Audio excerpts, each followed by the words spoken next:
खानापूर तालुक्यातील पहिले advanced route canal treatment व कृत्रिम दंतरोपण म्हणजेच डेंटल इम्प्लांट सेंटर आता विट्यात सुरू झाले. येथे ॲडव्हान्स्ड रूट कॅनॉल म्हणजेच रूट कॅनॉल ट्रीटमेंट ही पूर्वीच्या पद्धतीने 3, 4 किंवा 5 सेटिंगमध्ये केली जात होती. तीच ट्रीटमेंट लॅबेमोडसारख्या ॲडव्हान्स दुर्बिणीद्वारे केवळ एकाच सेटिंगमध्ये किंवा एकाच विजिटमध्ये पूर्ण होते. त्यामुळे कमी कालावधीत जर जास्त दातांची ट्रीटमेंट असेल तर 2 ते 3 सेटिंगमध्ये ब्रिज बसवण्यासारख्या ट्रीटमेंट देखील पूर्ण होतात. तसेच या हॉस्पिटलमध्ये स्वतंत्र कृत्रिम दंतरोपण म्हणजेच डेंटल इम्प्लांटसाठी ऑपरेशन थिएटर असणारे हे तालुक्यातील पहिलेच डेंटल हॉस्पिटल आहे. येथील सर्व ट्रीटमेंट हॉस्पिटलमधीलच तज्ज्ञ डॉक्टर्स पूर्ण करतात. डॉक्टर पृथ्वीराज देशमुख व डॉक्टर पूजा देशमुख हे रूट कॅनॉल व इम्प्लांटमधील अनुभवी व दातांमधील MDS म्हणजेच मास्टर्स ऑफ डेंटल सर्जरी हे डिग्री प्राप्त असून सर्वच अत्याधुनिक ट्रीटमेंट ह्या एकाच छताखाली केल्या जातात. चला तर मग आपल्या दातांच्या कुठल्याही समस्यांसाठी आजच भेट द्या. आमचा पत्ता डॉक्टर देशमुख सुपर स्पेशालिटी दातांचा दवाखाना व रूट कॅनॉल स्पेशालिटी सेंटर, दृष्टी हॉस्पिटल शेजारी, यशवंत नगर, विटा. नमस्कार, प्राईम न्यूजमध्ये आपल्या सर्वांचे स्वागत. नगरपालिका निवडणुकीत सर्वच प्रभागांमध्ये जोरदार चुरस झाली असली तरी प्रभाग क्रमांक 9, 10, 7, 2 व 13ची मोठी चर्चा होत आहे. प्रभाग क्रमांक 9मध्ये बाबर गटाचे युवा नेतृत्व अमोलदादा बाबर व भाजपाचे उमेदवार व आमदार गोपीचंद पडळकर यांचे खंदे समर्थक मयुरेश गुळवणी यांची मोठी चर्चा होत आहे. इथं बाबर समर्थक अमोलदादा बाबर हेच मोठ्या फरकाने जिंकतील असा दावा करीत असताना भाजपाचे समर्थक मात्र निकाल घासून लागणार असून फार थोड्या मताधिक्याने आपणच जिंकणार असा दावा करीत असल्याने तमाम मतदारसंघाचे प्रभाग क्रमांक 9च्या निकालावर लक्ष लागून राहिले आहे.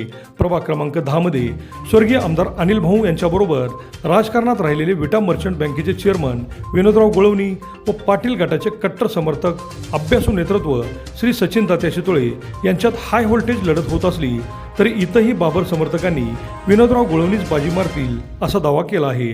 तर पाटील समर्थकांनी आपल्या विजयी उमेदवारांच्या यादीमध्ये सचिन तात्या सहज जिंकतीलच पण दुसरा महिला उमेदवारही त्यांच्यामुळे विजय होईल असे सांगत दोन्ही नावे घातली आहेत.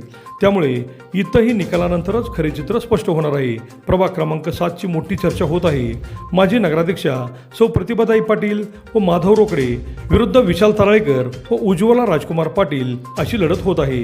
बाबर गटाने इथं सौ प्रतिभाताई पाटील यांचे लीड कमी करण्यासाठी जोरदार फिल्डिंग लावल्याची चर्चा होत आहे.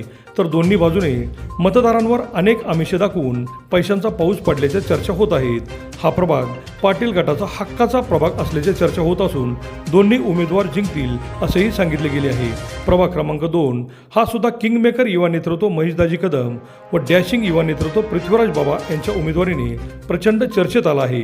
आमदार सुहास बाबर यांनी महेशदाजींसाठी मोठी ताकद या प्रभागात लावली होती. तर माजी आमदार सदाशिवराव भाऊ पाटील यांचेसह युवा नेते वैभव पाटील यांनी पृथ्वीराज बाबांसाठी जोर लावला होता.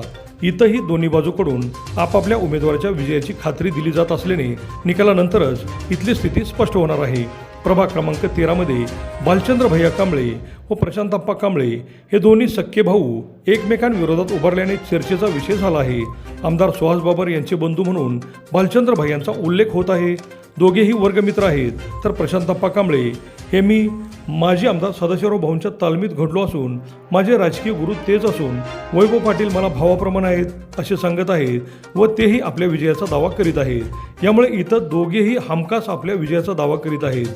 तर जनतेमधून होणाऱ्या चर्चेमध्ये पाटील गट 18-8 व नगराध्यक्ष पदाची जागा जिंकणार असा दावा करीत आहे.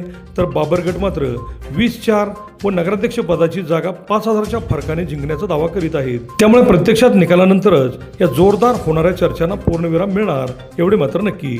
अभिजित शिंदे, प्राईम न्यूज, विटा.